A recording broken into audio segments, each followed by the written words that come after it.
Autrefois, le couvert forestier de la Côte d'Ivoire était estimé à plus 16 millions d'hectares. Aujourd'hui, plus de 80% de ce trésor naturel a disparu.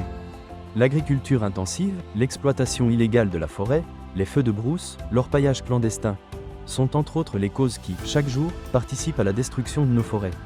Les conséquences de ces actions sont dévastatrices. Les sols s'appauvrissent, les écosystèmes s'effondrent, et les communautés qui dépendent de ces forêts voient leur avenir menacé.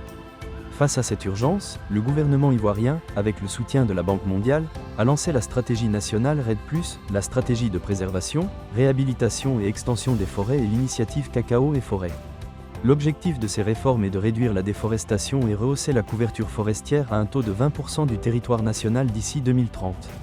Dans cette dynamique, le projet d'investissement forestier phase 2 a été lancé en 2022 pour une durée de 7 ans, en extension du PIF1 qui a pris fin en 2023. Piloté par le ministère des Eaux et Forêts, ce projet, cofinancé par la Banque mondiale et l'État de Côte d'Ivoire à hauteur de 81 milliards de francs CFA. Son objectif est de conserver et accroître le stock forestier tout en améliorant l'accès aux sources de revenus issues de la gestion durable des forêts pour les communautés dans ces zones d'intervention. Le PIF2 intervient dans 10 régions à travers le pays, en se concentrant sur 3 forêts classées de catégorie 3 transformées en agroforêts, 16 forêts classées de catégorie 4 et 4 parcs nationaux et réserves naturelles. En collaboration avec les structures et agences d'exécution telles que la Société de développement des forêts Sodefort, l'Office ivoirien des parcs et réserves IPR et CARE Côte d'Ivoire, le PIF2 se décline en 5 composantes majeures. Composante 1. Appui à l'élaboration des plans d'aménagement participatif des forêts classées. Composante 2. Appui à la mise en œuvre des plans d'aménagement participatif des forêts classées de catégorie 3 dans la boucle du cacao. Composante 3. Gestion durable des parcs nationaux et réserves naturelles. Composante 4. Appui à la mise en œuvre des plans d'aménagement participatif des 13 forêts classées de savane. Composante 5. Administration du projet, coordination et sauvegarde.